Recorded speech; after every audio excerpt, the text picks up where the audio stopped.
एक बार की बात है कि पति पत्नी बैठे हुए थे और बातचीत के दौरान उनमें आपस में नोकझोंक हो जाती है। नोकझोंक इतनी बढ़ती है कि पत्नी कहती है कि तुम तो कुछ नहीं करते हो, घर का सारा काम मैं करती हूँ, पूरी गृहस्थी मैं चलाती हूँ, और तुम यहाँ तक कि दरवाज़ा भी बंद नहीं करते हो शाम को। पति कहता है कि घर का दरवाज़ा तो मैं ही बंद करता हूँ, हर शाम को बंद करता हूँ। पत्नी कहती है नहीं, मैं बंद करती हूँ। नोकझोंक बढ़ती जाती है। फिर दोनों आपस में तय करते हैं कि आज हम लोग बातचीत नहीं करेंगे, और जो पहले बोलेगा वही हर रोज दरवाजा बंद करेगा। दोपहर में ये लड़ाई हुई और दोपहर शाम में बदल गई, शाम रात में बदल गई। रात का समय था, दरवाज़ा खुला था। कुछ चोर उधर से गुजर रहे थे, उन्होंने देखा कि रात के 11 बज रहे हैं और दरवाज़ा बंद नहीं है। चलो अच्छी बात है, चलो चोरी कर लेते हैं। चोर भीतर आ गए, उन्होंने चोरी करना शुरू कर दिया। घर के सारे कीमती सामान उन्होंने इकट्ठा कर लिए, लेकिन पति पत्नी दोनों चुप थे, दोनों ही नहीं बोल रहे हैं।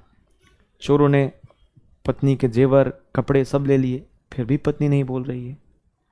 चोरों ने पति के सब कीमती सामान ले लिए, फिर भी पति नहीं बोल रहे हैं। चोरों ने यहाँ तक कि पत्नी के मायके की बुराई कर दी, फिर भी पत्नी नहीं बोल रही है। अब चोरों को बहुत सरप्राइज हो रहा था, आश्चर्य हो रहा था कि अब क्या बात है भाई, ये सब भूत तो नहीं है कि एकदम चुप बैठे हुए हैं। चोरों को डर भी लग रहा था, उनको चोरी भी करना था। कहें चलो इसके पास चलते हैं। वो पति के पास आते हैं और उनका दाढ़ी मूंछ और बाल मोड़ने की तैयारी शुरू करते हैं। अभी उन्होंने दाढ़ी का मुंडन किया था और सर का मुंडन करना बाकी था। ये पति खड़ा होता है और कहता है कि छोड़ो यार, क्यों नाराज होती हो, अब से दरवाज़ा मैं ही बंद करूँगा। कहानी बस इतनी है जो इस किताब से ली गई है, इनर इंजीनियरिंग। कहानी का सारांश ये है कि हम अगर अपनी जिम्मेदारियों से भागते हैं तो दरवाज़ा यूं ही खुला रह जाएगा और कोई चोर चोरी कर ले जाएगा। तो हम अपनी जिम्मेदारियों से भाग नहीं सकते हैं। इनर इंजीनियरिंग एक ऐसी पुस्तक है जो सदगुरु ने लिखी है और सदगुरु के भाषणों पर आधारित है, और ये किताब आपके सेल्फ हेल्प, पर्सनालिटी डेवलपमेंट और आध्यात्मिकता के उत्थान में बहुत सहायता करेगी। क्योंकि ये किताब केवल बातें नहीं करती है, साथ साथ वो प्रायोगिक टिप्स भी देती है जिसके थ्रू आप अपने आप का उन्नयन कर सकते हैं। किताब 7 से 8 खंडों में है, जिसमें पहली है कि जब सदगुरु अपने बारे में बताते हैं कि उन्होंने अपनी सुध बुद्ध को खो दिया था। लिखते हैं कि अगर आप मैसूर के हैं और अगर आपको कोई काम नहीं है तो आप चामुंडी पहाड़ी पर जाइए। अगर आपको कोई काम है तो भी चामुंडी पहाड़ी पर जाइए। अगर आप प्रेम में हैं तो चामुंडी पहाड़ी पर जाइए। अगर आप प्रेम में नहीं हैं तो चामुंडी पहाड़ी पर जाइए। सदगुरु का उन दिनों दिल टूटा हुआ था और अपनी मोटरसाइकिल उठा करके वो चामुंडी पहाड़ी पर चल जाते हैं। वहाँ जा करके वो एक पत्थर पे बैठ जाते हैं कुछ देर, और वो बैठकी उनकी ध्यान में तब्दील हो जाती है। जब वो ध्यान से उठते हैं तो वो सोचते हैं कि 2 मिनट बैठा होऊंगा मैं, लेकिन उनकी घड़ी की सुइयां बताती हैं कि 4.5 घंटे बीत चुके हैं। ये उनके ध्यान का पहला अनुभव था जब वो अपने आप को विस्मृत करके संसार के साथ अपना तादात्म्य स्थापित करते हैं। फिर एक बार जब वो परिवार के साथ बैठे हुए थे तो उस समय 7.5 घंटे का ध्यान लग गया। फिर एक दिन वो किसी गांव में थे तो 13 दिन का ध्यान लग गया। कुल मिलाकर के सदगुरु को ये ध्यान के जो अनुभव थे वो बार बार होने लगे, और बार बार होने वाले अनुभवों से उनको जीवन के बारे में, प्रकृति के बारे में और ब्रह्मांड के बारे में बहुत सारी चीज़ों की स्पष्टता आने लगी कि जीवन क्या है। आत्मज्ञान उनको धीरे धीरे होने लगा। सदगुरु कहते हैं कि आत्मज्ञान कोई रॉकेट साइंस नहीं है, बहुत बड़ी चीज़ नहीं है, ये तो घर वापसी है। आपका अपने अंदर जाना ही ये घर वापसी है, और बाहर का रास्ता भीतर से ही शुरू होता है। क्योंकि जब तक आप बाहर की चीज़ों के उलझन में पड़े रहेंगे तब तक आप भीतर को ठीक नहीं कर पाएंगे, और जैसे ही अपने आप को शुरू किया आपने ठीक करना तो बाहर की चीज़ें अपने आप दुरुस्त होना शुरू हो जाएंगी। दूसरा चैप्टर है अपने भाग्य को आप स्वयं बदल सकते हैं, आप अपने भाग्य का निर्माण खुद करते हैं। सदगुरु का कहना है कि भाग्य एक ऐसा शब्द है जो हमें तसल्ली तो देता है लेकिन हमें अशक्त बना देता है और हमें हर तरह की जिम्मेदारियों से मुक्त कर देता है, क्योंकि ये कहता है कि हमारे भाग्य में यही लिखा था। इसका वो प्रायोगिक टिप्स देते हैं कि अगर आप अपने भाग्य का निर्माण करना चाहते हैं तो आप अपने शरीर से शुरू करिए। अगर आप शरीर पर अपने ध्यान देना शुरू करेंगे तो आपको लगेगा कि आप किन भावनाओं के अधीन होकर के अपने जीवन को गुजार रहे हैं। क्या आप ईर्ष्या में, क्लेश में, द्वेष में, किन सब चीज़ों में आप अपनी भावनाओं को गुजार रहे हैं, या उत्तेजना में। आगे वो कहते हैं कि बहुत हास्य विनोद के तरीके से कि कुछ लोगों को आनंद वाइन में आता है और कुछ लोगों को आनंद डिवाइन में आता है। तो वाइन और डिवाइन में जो आनंद है इसका फर्क भी बताते हैं। वाइन का आनंद कुछ देर में उतर जाता है और डिवाइन का आनंद लंबे समय तक चलते रहता है। फिर उन्होंने इस चैप्टर में बताया है कि एक वैज्ञानिक है, उन्होंने हमारे शरीर से शोध करने के बाद ब्लिस मॉलिक्यूल को अलग किया, आनंद अणु, ब्लिस मॉलिक्यूल, क्योंकि हमारे शरीर में आनंद के अणु पहले से ही विद्यमान हैं और यह डिपेंड करता है हमारे ऊपर कि हम उस आनंद को कितना अनुभूत कर पाते हैं, कितना अनुभव कर पाते हैं। फिर एक तीसरा चैप्टर शुरू होता है कि ना कोई सीमा ना कोई बोझ। हमें कोई जिम्मेदारी नहीं लेना रहता है। जब हम अपने जीवन में दुखी रहते हैं तो हम दूसरों पर ब्लेम करना शुरू करते हैं, चाहे वो अपना मित्र हो, परिवार हो, पत्नी हो, पति हो, दोस्त हो, या फिर परिस्थितियों के ऊपर। और इस वजह से हम अपने आप को दोषमुक्त तो कर लेते हैं, लेकिन हम उन परिस्थितियों का सुधार करना नहीं चाहते हैं। सदगुरु कहते हैं कि आप अपनी जिम्मेदारी लेना शुरू करिए। जिम्मेदारी किसके प्रति? जिम्मेदारी अपनी सांसों के प्रति। जिम्मेदारी किसके प्रति? जिम्मेदारी अपने शरीर के प्रति। जिम्मेदारी किसके प्रति? जिम्मेदारी अपने आसपास के प्रति। और इसका प्रायोगिक टिप्स वो देते हैं कि अगर आप घड़ी की सुइयों को सुन सकते हैं तो आप सतर्क हैं। अगर आप बैठे हैं और नल से पानी गिर रहा है, आप उसको सुन सकते हैं तो आप सतर्क हैं। क्योंकि कई बार ऐसा होता है कि घड़ी अपने आप चलते जाती है और आपको किसी दूसरे ख्याल में खोए रहते हैं, आपको पता भी नहीं चलता है। नल का पानी टिप टिप करके बह जाता है और आपको पता नहीं चलता है। तो ऐसे में सतर्कता को आप अपनाइए और ये सतर्कता आपको जागरूकता के उस स्तर पर ले जाएगी जहाँ पे आप अपने आसपास की हर एक चीज़ के प्रति जागरूक हो जाएंगे और ये जागरूकता आपको जिम्मेदार बनाएगी।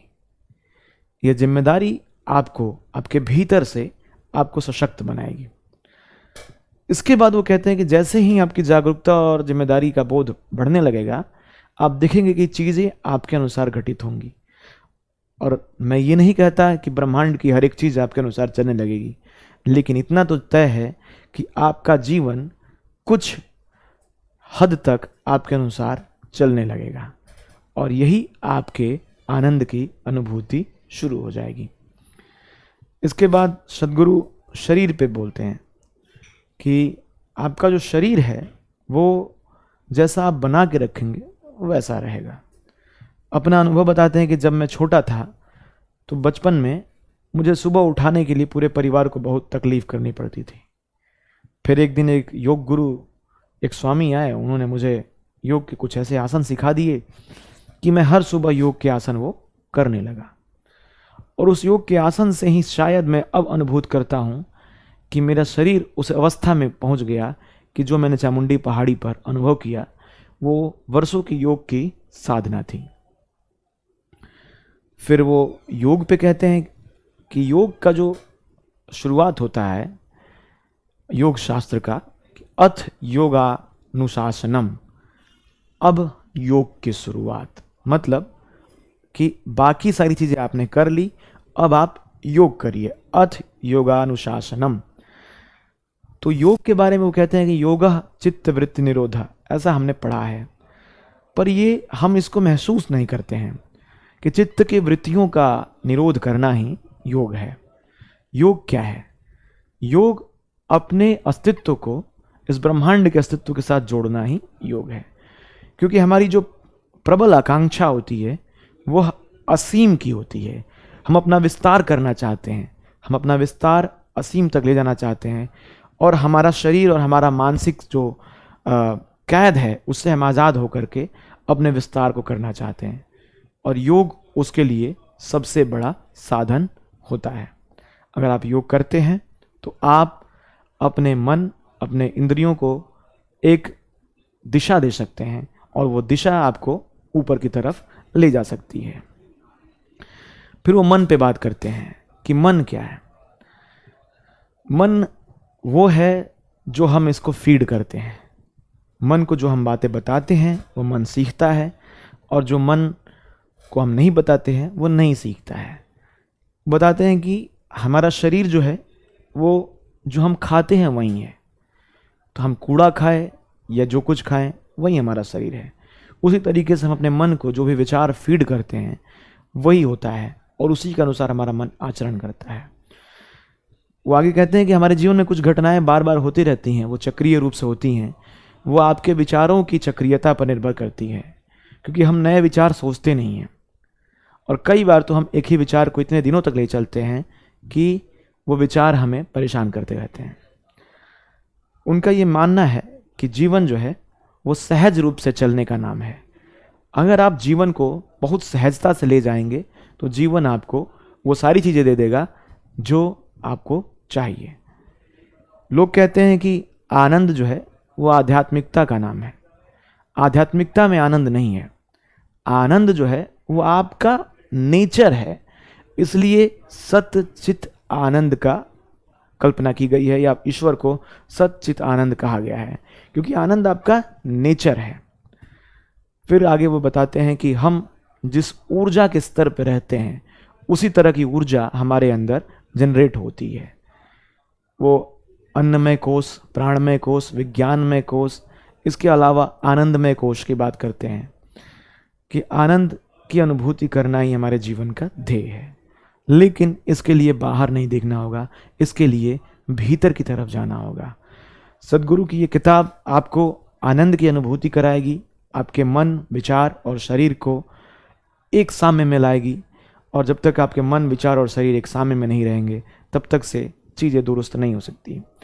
और इन सब को साम्य में रखने का एक सबसे बड़ा तरीका वो बताते हैं कि जब भी आप कभी दुख में हो या किसी दूसरे ऐसे विचार में हो जो आपको परेशान कर रहा हो, तो आप अपने परिस्थिति, अपने शरीर के पोस्चर पे गौर करिए कि आपकी रीढ़ की हड्डी सीधी नहीं होगी।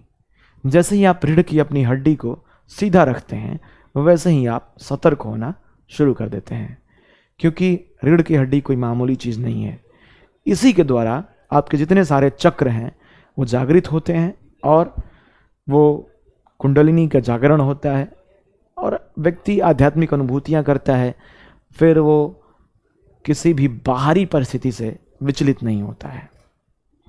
दोस्तों, ये किताब आपको इनर इंजीनियरिंग बहुत ही प्रायोगिक रूप से, और एक एक शब्द इसके बहुत ही प्रायोगिक रूप से आपको आनंद की अनुभूति कराएं ना कराएं, लेकिन आपको पहले से बेहतर जरूर बनाएंगे, क्योंकि इस भौतिकता के वातावरण में आनंद की अनुभूति करना एक कॉम्परेटिव चीज़ है। हमारे आनंद की जो सीमितता है वो कॉम्परेटिव है। हमारा आनंद इस बात से डिसाइड होता है कि दूसरे का आनंद कैसा है, दूसरे के पास क्या है। इससे हम कॉम्परेटिव डिप्राइवेशन में चले जाते हैं और हमारे आनंद की सीमितता कम हो जाती है। फिर वो ये कहते हैं इस बात पे कि अगर आपको इस तरह का फील हो रहा है और ऐसा सबको होता है, तो आप बस ये गौर करिए कि आप अपने अभी तक के जीवन में ऐसा कब हुआ है कि 24 घंटे तक खुश रहे हों, ऐसा कब हुआ है कि 24 घंटे तक शांत रहे हों, आनंद में रहे हों। फिर वो कहते हैं कि इसके लिए एक प्रयोग करिए। अब ये मान के चलिए कि दुनिया के सब कुछ खत्म हो गया है और आप अकेले बचे हैं, तो फिर आपको तुलना करने वाला कौन होगा? आपकी तुलना किससे होगी? आपको नीचा दिखाने वाला कौन होगा? आपकी बड़ाई करने वाला कौन होगा? तो सिर्फ और सिर्फ आप होंगे। तो जब दुनिया की सारी बाहरी चीज़ें आपको प्रभावित करती हैं, आप जब सो जाते हैं तो दुनिया खत्म हो जाती है। तो जाहिर सी बात है कि दुनिया का निर्माण आप खुद ही कर रहे हैं। आपकी सृष्टि आपके अनुसार रचित हो रही है। तो आप ऐसा करिए कि बाहर की चीज़ों से कट करिए खुद को और हर एक चीज़ को एक दूरी पर देखना शुरू करिए, तब आप बेहतर हो पाएंगे। कुल मिलाकर के ये कहना चाहते हैं कि चीज़ों को आप साक्षी भाव से देखिए और पहले से बेहतर बनने के लिए आप सतर्क होइए अपने भावनाओं, अपने विचारों और अपने आदतों के प्रति। ये सारी चीज़ें आपको सतर्क करेंगी, आपको बेहतर बनाएंगी और आप एक बेहतर ज़िंदगी जी सकते हैं। इसका मतलब ये नहीं है कि आप जो चाहें भौतिक जीवन में, जो परीक्षा आप पास करना चाहें वो सफल हो जाएं, चाहे जो भी आप भौतिक सफलता चाहें वो पा जाएं। इसका मतलब ये होगा कि आपको जीवन जीने का तरीका आ जाएगा। भले ही आप कोई सफलता पा लें, अगर आप उद्विग्न रहते हैं तो उस सफलता को पाने के बाद भी आपकी उद्विग्नता बनी रहेगी। अगर आप निराश रहते हैं तो उस नौकरी को पाने के बाद भी आपकी निराशा बनी रहेगी और बरकरार रहेगी। तो उसे दूर करने के लिए जीवन जीने की कला सिखाती है किताब इनर इंजीनियरिंग। आज के दौर में जब हम सोशल इंजीनियरिंग की बात कर रहे हैं तो इनर इंजीनियरिंग की बात करने वाले सद्गुरु पहले व्यक्ति हैं जो आपको आपके भीतर ले जाते हैं और आपको आपसे रूबरू कराते हैं। दोस्तों, बने रहिए हमारे साथ, हम आपको और भी किताबें, किस्से और प्रेरणादायी कहानियाँ लाते रहेंगे। बहुत बहुत शुक्रिया। यूनिक एग्जाम्स IAS कोशिश करता है कि वो आपको बेहतर से बेहतर बना सके।